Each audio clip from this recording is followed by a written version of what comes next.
Banggang nauwi sa away kalsada.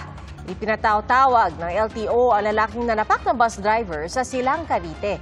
Pinagpapaliwanag siya kung bakit hindi dapat tuluyang kanselahin ang kanyang lisensya. Saksi si June Veneracion. Hindi lang basta suntok, kundi tinuhod ng lalaking nakaitim ang mukha ng 52 anyos na lalaking nakaputi. Isang babae ang umaawat sa lalaking nakaitim na 33 anyos. Pero nagkatulakan pa rin ng dalawang lalaki habang nasa Aguinaldo Highway sa Silang, Cavite. Ayon sa pulisya, ang babaeng umaawat ang nagmamaneho ng pickup noong Sabado ng gabi. Sakay ang nakaitim na lalaki na kanyang asawa.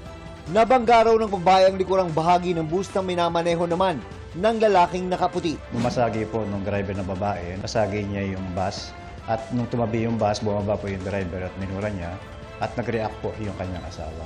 Kinabukasan, nagkaareglo ang dalawang panig. Pumayag na ang driver ng bus na hindi magsasampa ng reklamong kriminal. May kasunduan po sila na yung kanyang medical treatment at yung kanyang moral damages amounting to 40,000 po ay babayaran.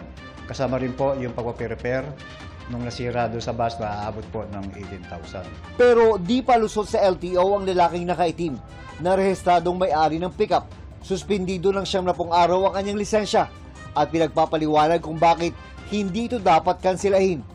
Nakipag-ugnayan na ang pulisya sa LTO kung anong administrative sanction ang maaaring ipataw sa babaeng driver. Para sa GMA Integrated News, ako si June Veneracion, ang inyo saksi. Mga kapuso, maging una sa saksi. Mag-subscribe sa GMA Integrated News sa YouTube para sa iba't ibang balita.